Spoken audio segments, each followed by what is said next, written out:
এই মুহূর্তে অবস্থান করছি যশোর জেলার শার্শা থানার দাউদখালী গ্রামে। ভারী বৃষ্টিপাত এবং ইন্ডিয়া থেকে আসার পানির কারণে দাউদখালী গ্রামের রাস্তাটি সম্পূর্ণভাবে পানির তলায় তলিয়ে গিয়েছে। বিস্তারিত জানতে তাইজেল ভাইয়ের সাথে চলুন কথা বলা যাক। আসসালামু আলাইকুম ভাই। ওয়ালাইকুম সালাম ওয়া রাহমাতুল্লাহি ওয়া বারাকাতুহু।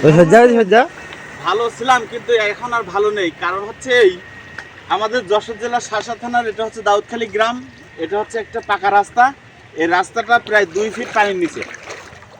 আমরা প্রতি বছর এই পানির জলাবদ্ধতার সমস্যা ভুগি। এখানে এটার কারণটা কি? আসলে যে এখানে পানি তো মানে যে পরিমাণ বৃষ্টি হয়েছে এতটুকু পানি তো ওঠার কথা না। হ্যাঁ, প্রতি বছর আমরা জলাবদ্ধতায় ভুগি। এমনি তো আকাশ বন্যা হচ্ছে, এবার আকাশ বন্যার পানি থাকা সত্ত্বেও ভারত থেকে আমাদের এই দাউদখালী গ্রামটা একেবারে নদীর বাঁকের গ্রাম, ইসামতি নদীর পাড়।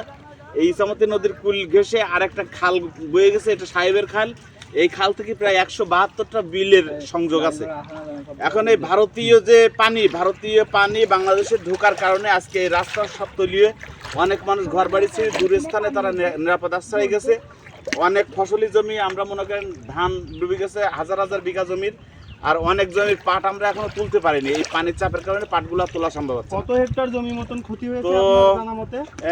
ওটা আমি হেক্টরটা এই মুহূর্তে বলতে পারবো না, তবে বহু জমির পাট নষ্ট হয়ে গেছে, ধান নষ্ট হয়েছে, এবং যেসব জায়গায় পানি ওঠেনি এবার সেসব জায়গায় পানি উঠে গেছে।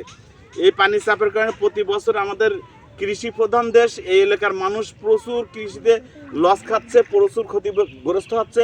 এই এলাকার যা ঘেরবাড়ি আছে সব ঘেরবাড়িগুলো ইতিপূর্বে পানিতে ভেসে যাওয়াতে প্রত্যেক ঘের খামারিদের মাছগুলো পানিতে ভেসে গেছে। ঘের খামারিদের ঘেরগুলো ভেসে যাওয়ার কারণে তাদের লস প্রজেক্ট।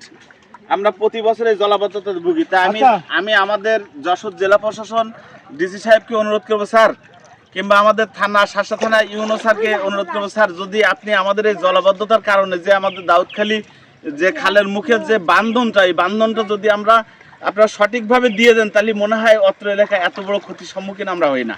আচ্ছা তাইজেল ভাই, শুধুমাত্র কি দাউদখালী গ্রামটাই বুড়ে গিয়েছে নাকি এই ইন্ডিয়ার পানির কারণে কি আরো কোনো জেলা? ইন্ডিয়ার পানির কারণে শার্শা থানার প্রায় অর্ধেক জমি পানির তলে প্লাবিত বলবো। এখন আমি শুনলাম যে আমাদের পার্শ্ববর্তী এলাকা মানে সাতক্ষীরা জেলায় নগাটি বিলের মাঠে যে হেক্টর জমি ছিল আর সেগুলো নাকি বুড়ে গিয়েছে। যেহেতু এই যে এই খালের সাথে সংযোগ ঠ্যাঙামারি খাল, ঠ্যাঙামারি বিল, হচ্ছে ভারকি বিল, মাকলা বিল, এই এলাকা মানে 172টা বিলে পানি ঢুকাতে প্রত্যেক এলাকাতে প্লাবিত হয়ে গেছে।